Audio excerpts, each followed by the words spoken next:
My name is Princess Layla bint Rashid, daughter of a powerful Saudi bloodline, wrapped in silk, yet suffocating in silence. People imagine royalty means freedom, but for me, every breath was measured, monitored, and molded to fit expectations I never chose.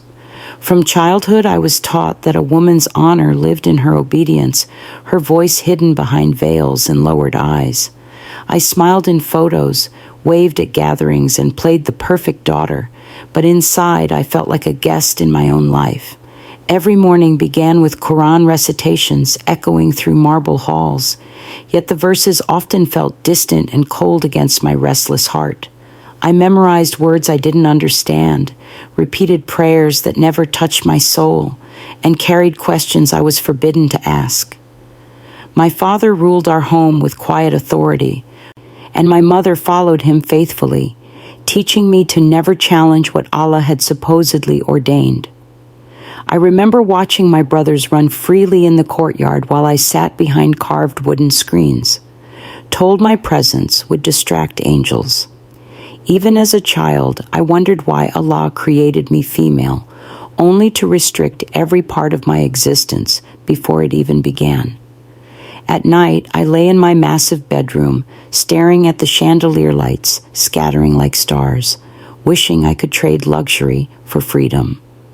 Servants bowed when I walked past, yet I felt smaller than all of them because they were allowed to live without a crown choking them.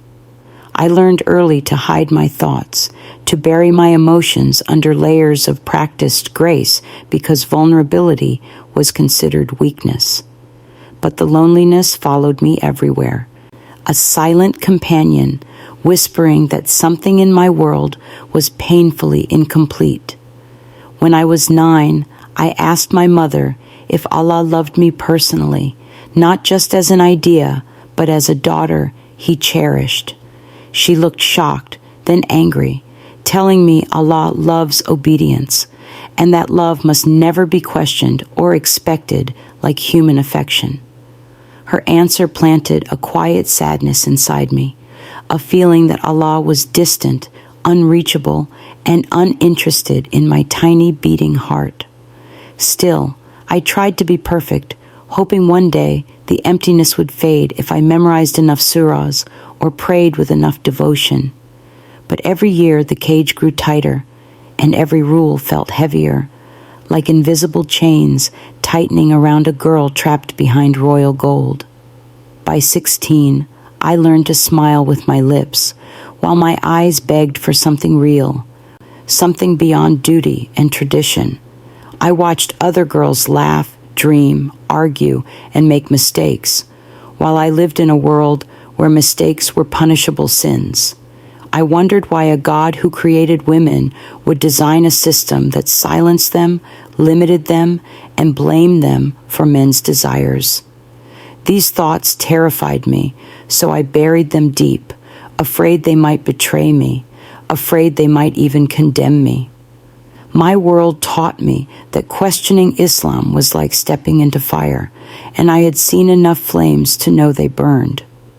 Still, at night, when everyone slept, I whispered to myself that there must be more to life than rules and fear.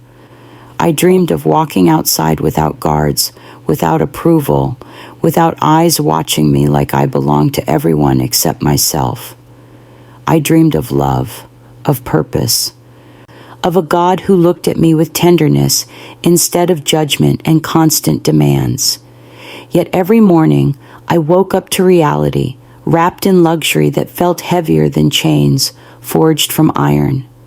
The palace glimmered under the Arabian sun, but the beauty only reminded me that no one envied the birds trapped inside golden cages. I kept my questions hidden behind perfect posture and carefully chosen words, terrified that one day they might escape my lips. But the truth is, the emptiness only grew, echoing through the halls of my heart, louder than the call to prayer. I feared something was deeply wrong with me, because everyone around me seemed content, certain, and unshaken in their faith. I wondered if maybe I was cursed with a mind that wanted honesty instead of tradition and connection instead of control. My tutors praised my intelligence while warning me not to think too deeply, or I might wander into forbidden curiosity. But curiosity lived inside me like a spark waiting for the right moment to ignite into something undeniable. I didn't know then that my life was about to change, that my questions would become the doorway to a truth I never expected. I only knew that I felt unseen by the God I was raised to worship, yet seen too clearly by the people who controlled me. My heart whispered that somewhere beyond the palace walls there was a freedom meant for me, even if I couldn't touch it yet. And because you're listening now, it means God wanted you to hear the journey that began inside this golden cage I never chose. Before I continue, please subscribe so this testimony reaches more people who feel trapped like I once did. The question that broke my faith did not come from a book or a scholar. It came from blood on marble floors. I was 19 when it happened. A palace servant accidentally broke one of my father's antique vases, a fragile piece imported from Italy. I remember the sound, the shattering echo that bounced through the halls like a scream. I expected anger, maybe a deduction from his salary. I did not expect what followed. 2 guards dragged him outside to the courtyard while the rest of us were told to stay away, but something inside me told me to look. I pressed my face quietly against the carved window screen, and what I saw froze my breath. My father stood with his hands behind his back, silent and unreadable. The servant knelt on the tiles, trembling, begging for forgiveness.